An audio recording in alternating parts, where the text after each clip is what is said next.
Dr. Lupovitch, there is a lot of history about Jewish people, the diaspora in Spain. Why Spain? Why not Italy, Greece, or France? Well, I mean, all of these are important diaspora Jewish stories. So, I mean, the diaspora is a very long history. The diaspora begins in the 500s BCE. I mean, Babylonia and Yeah. Persia were the original diasporas. The reason the focus on Spain is, first of all, its duration.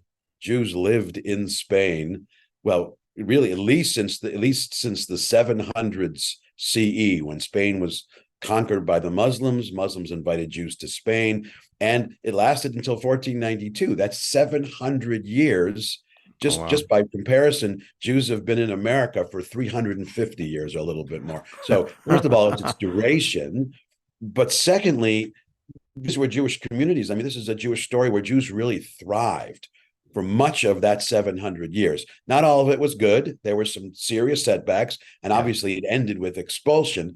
But there were long stretches of time when Jews really flourished in a lot of ways.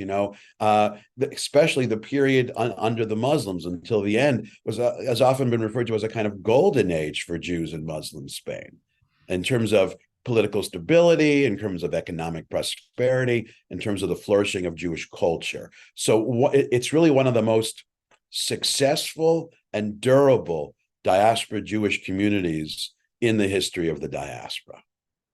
And from there, according to one of your colleagues, Dr. Pitlick, many Jews went to the Ottoman Empire and other parts of, Yeah, the other parts. diaspora. Yeah. Um, in the last segment, when we were talking about Yiddish, and you talked, we started with Germany, and you talked about migration of Jews also to Poland. Uh, It's a country that I wanted to speak with you about because I've come across the history of the Jewish people in Poland, a large presence. And I want to ask you why. Why Poland in Eastern Europe, even before Russia? It's a great question. It's a great question. Well, first and foremost, it was a question of proximity. Um, there really weren't very many Jews in Poland, let's say, before the 1300s. Jews who lived just west of Poland were in Germany. Their conditions were deteriorating. The conditions were getting tough. In And Germany. in Germany Okay. and in Poland, the leaders of Poland, the aristocrats, the king, they recognized the benefits of having Jewish subjects, so they invited Jews to come to Poland on very favorable terms. So Jews went to Poland, first of all, to get away from the difficulties of living in Germany, of medieval Germany, but also because there was real opportunity there. Because, for example, they could live there by paying fewer taxes, having fewer restrictions. Part of the reason that these Polish sovereigns did that is that Poland was at a point, especially in the 1400s and the 1500s, it was expanding. It was expanding, especially to the east. So there were these large areas that were underpopulated, and they wanted people, I mean, anyone, to come and settle. This is the situation of a frontier. When you have a Oh, frontier, wow. one of the things you want is you want to attract people there. And I would say it's one of the truisms of Jewish history is that in a frontier situation, conditions for Jews tend to either be exceptionally bad or exceptionally good. And in this case, the conditions for Jews were exceptionally good because the powers that be needed Jews to be there. They needed to have people settling. They needed to have subjects who were loyal, and they needed to have subjects who could perform certain economic tasks. So, first question is really a clarification more than anything. We're talking about Poland. At this time, it was more like the Polish Lithuanian Commonwealth, kind of like It that was big empire. it was becoming the Polish-Lithuanian Yeah. Commonwealth. So the Kingdom of Poland begins to expand, while the Duchy of Lithuania is also expanding. And in 1496, I'm sorry, in 1569, the two basically combined to become the Polish-Lithuanian Commonwealth, which was the largest, I would say, the most powerful state in Europe. It extended eastward into Russia, It extended westward into what is today East Germany, included most of Ukraine. And that's where most Jews in Europe lived for a long Wow, time. that's fascinating. And most people don't really we don't talk about the Polish-Lithuanian Commonwealth. Most Right. people don't even know about it. Was this Commonwealth and its predecessor, just the Polish Kingdom, were they considered? I used this term in my prior communications with you, more liberal with a small L in comparison to other European kingdoms at the time. I think liberal would be the wrong word. I would say either religiously tolerant or religiously neutral. I see. So, Okay. but religiously tolerant meaning, Poles were Catholics, and Catholics have very strong and clear views on Jews. But the Polish powers that be were willing to set aside their Catholic attitudes towards Jews for the practical benefits of having Jewish subjects. So the Yeah, status of Jews wasn't dictated exclusively by Christian theology, which could tend to lead in a more negative direction, of but course. it was tended to the needs of settlement and in the needs of economics and the needs of loyalty. So they were more pragmatic. And that sort of, I wouldn't say it set aside, but it downgraded or downplayed the influence of being Catholic in this case in formulating attitudes towards Jews. When you talked about sort of economic needs and reality of having a kingdom, in this case, having people settle in the frontiers of the Polish kingdom, later the Polish-Lithuanian Commonwealth. So that means that owning land and farming was part of the Jewish life. Jews are not allowed to own land or farm. That was an older Oh, Christian idea. The economics I was talking about is, the real novelty there is you had these large Polish landowners. Oftentimes, either they were absentee landowners, or like they would live in Warsaw, or they would live in Krakow hmm, instead of some remote area, or they couldn't live everywhere on their estate at once. So they needed someone to be an estate manager, and they needed someone they could trust, and they needed someone who wouldn't have aspirations to rise in revolt or to challenge them. And Jews were perfectly suited for all of those things. So Jews were hired by the large Polish landowners as the estate managers of the estates. So they were interesting. put in charge of assessing and collecting taxes. They were also, as estate managers, given a license, a special license to brew and sell liquor. So they would also be the tavern keeper, which Wow. was a big privilege, because the production of liquor at this point in time was becoming much more lucrative. I mean, long story short, what the large agriculturalists, large Polish landowners were discovering, that it's much more difficult to lug wheat or barley to market to sell it. It's much easier to distill it into liquor and take Yeah. that to market and sell, because you can make a lot more money and have to transport a lot less. So Jews were basically given license to do that. And this was a lucrative source of income for a lot of Jews, although it did put them eventually in a precarious position between landowner and peasant. As you Yeah. can imagine, from the vantage point of the peasants, if they regarded their landlord as being oppressive or as being unfair in some way, they didn't have any direct relationship with the landlord. The representative, the messenger of the landlord, was the Jewish tavern keeper. And there were situations where that became not only precarious, but also destructive and lethal to Jews. So at times, if they wanted to um, take out their anger on the policies of an absent landlord, the person that was in front of him was a Jewish administrator.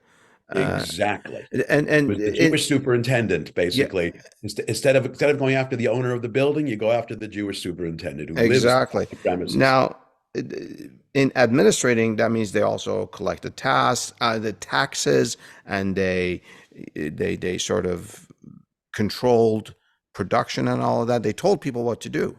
Is that it? Well, they didn't tell people what to grow. They didn't tell farmers what to grow, but assessing and collecting taxes, that is a big deal. Yeah, That was yeah. a big part of life. But for example, also, Jews had the keys to the church. And if the church didn't meet some obligation, the landlord would send Jews to lock the church up.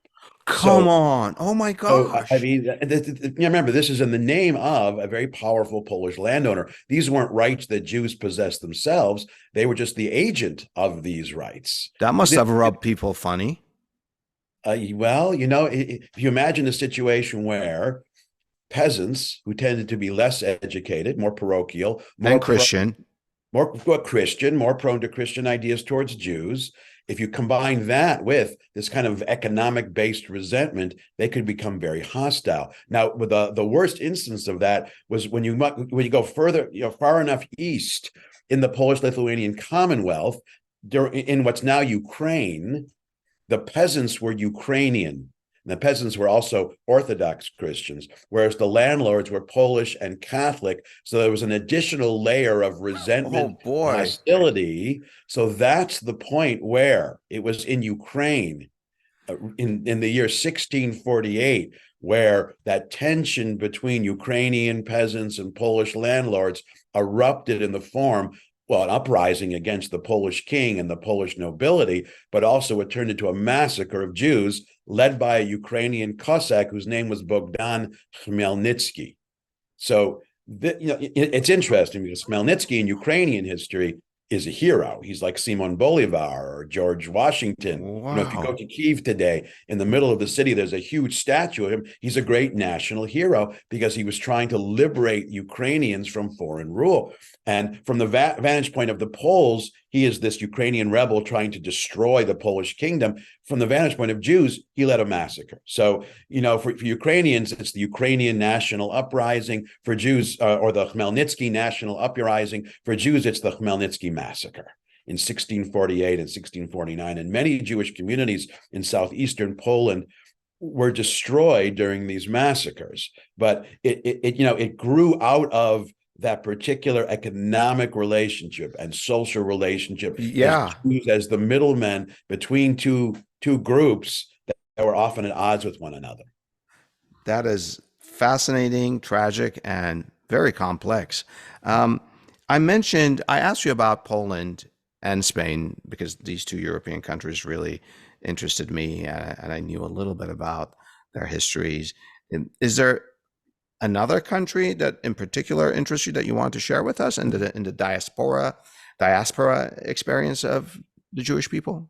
Well, I think every diaspora Jewish community is interesting. I mean, Yeah. I would have to say, well, I mean, the American Jewish diaspora is a fascinating story. I mean, this is the most recent, and I would say by the 21st century, the American Jewish community is challenging Spain and Poland as the most prosperous and successful Jewish community. Yeah. In Yeah. some ways, I mean, the story of Jews in America, and there are always setbacks. And right now, the American Jewish community is experiencing this upsurge of anti-Semitism. We're Yeah. experiencing a setback right now, but for the most part, most of that 350-year history has been more positive than negative.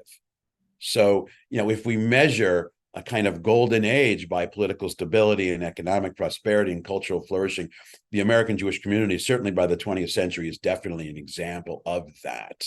In some ways, it's fundamentally different than other ones because America as a country is the first country built on the principles of the Enlightenment, but it's a remarkable one. But if you're asking me for another older diaspora Jewish community, well, if I had to choose one other, I mean, the one that fascinates me is the Persian Jewish community, Persian simply Jewish because community. it's so old. There was it's really in some ways the original diaspora Jewish community. It goes all the way back to the 6th century BCE. So There's a you're book, talking about Iraq and modern Iran. Modern Iran and parts of Iraq. Yeah, Okay. exactly. There was a book written about 10 or 20 years ago about the history of Persian Jews. It's called Esther's Children. Esther being Esther, Queen Esther from the Bible. Oh, See wow. themselves not literally as her heirs, but that story goes, the history of Persian Jews goes all the way back to the time in which that biblical story is set. So the longevity of it. Now, it had its ups and downs. There were periods in the history that were extremely difficult. In some ways, it's remarkable that it survived, but they have a sense of distinction. So there are all these Jewish dialects. Persian Jews have their own. They created a Jewish dialect of Persian, not Arabic, not any other language. They have cultural. They have a culture that's very distinct. But I think also maybe because they've been around so long, Persian Jews really they're maybe the closest thing to Jewish royalty in the diaspora. I mean, Really? Oh, there wow. is a regal sense to them.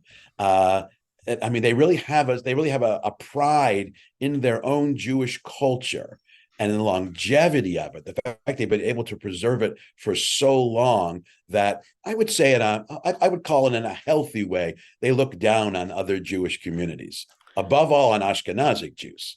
Because if the Persian Jewish diaspora is the oldest Jewish diaspora community, Ashkenazic Jews are the upstarts in Jewish history. Oh, Every wow. other kind of Jew in the world, Jewish community, predates the Ashkenazic community by at least a few centuries. So it's a strange situation because in the 20th century, the largest Jewish communities in the world were Ashkenazic in Poland until the Holocaust and in America. And Ashkenazic Jews were also played a major role in building the state of Israel. So from a 20th century point of view, Ashkenazic Jews are sort of the center and the leadership of world Jewry. But this wasn't always true. For much of Jewish history, Ashkenazic Jews were the upstarts on the stage. They were the newcomers. If I was going to make a sports analogy, I'd have to make it to the New York Yankees because I grew up in Detroit, so I grew up rooting for the Tigers. I was an Yeah. American League fan, but when I got to college, I met people who rooted for National League teams, and I didn't know that the National League in baseball is 25 years older. So they always referred to the American League as the upstarts because we came later. So the New York Yankees are the greatest baseball team, and as their greatest baseball team because they've won more World Series. But from the vantage point of a National Leaguer, we're still the upstarts. Oh, And wow. Ashkenazic Jews are kind of the New York Yankees of the base of the Jewish world. So there was a tendency for a long time, not only by Persian Jews, but by other Jewish communities to look at Ashkenazic Jews as sort of, the bottom of the barrel, the dregs, with the least impressive of Jews in the world. And it's only much later that Ashkenazic Jews rose to this level of prominence and leadership in the world Jewish community. I wanted to ask a quick follow-up question and then share a personal story with you.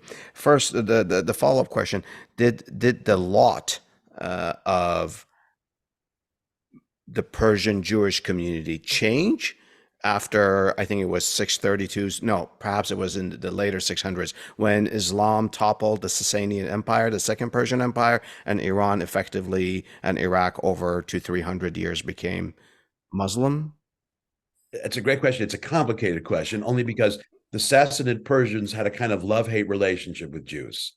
The later years of that Sassanid Persian Empire were not that great for Jews. So initially, Islam brought a reprieve for Jews because Islam Oh, I tended see. to be more tolerant of Jews. The whole Islamic concept of the dhimmi, the protected people, was much preferred to the Sassanid definition of Jews, which tend to be less tolerant, in the same way that Islam was a reprieve for Jews living in Byzantium and other Christian places.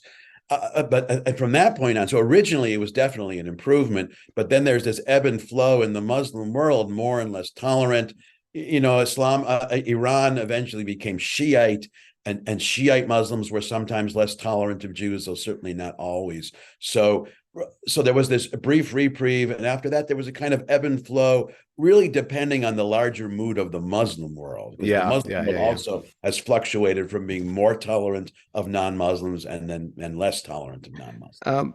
And I told you I would share a personal story, and here it is. I was born in Iran, and like most Iranian Americans that left Iran after a revolution, so did my family. I was young, and then one of my very good friends is Jewish, but from Iran, and I've spent a lot of time with his family. I never knew that they had a certain dialect. They just spoke Farsi, and I'll have to look into this. This is really interesting. Um, Well, they speak Farsi and they have Judeo-Farsi. They have both. Yeah, I'll have to ask Yeah, about that. Yeah, definitely that's check. really interesting. Um, we'll be back after a short break to talk about conversion to Judaism and host countries of the Jewish people.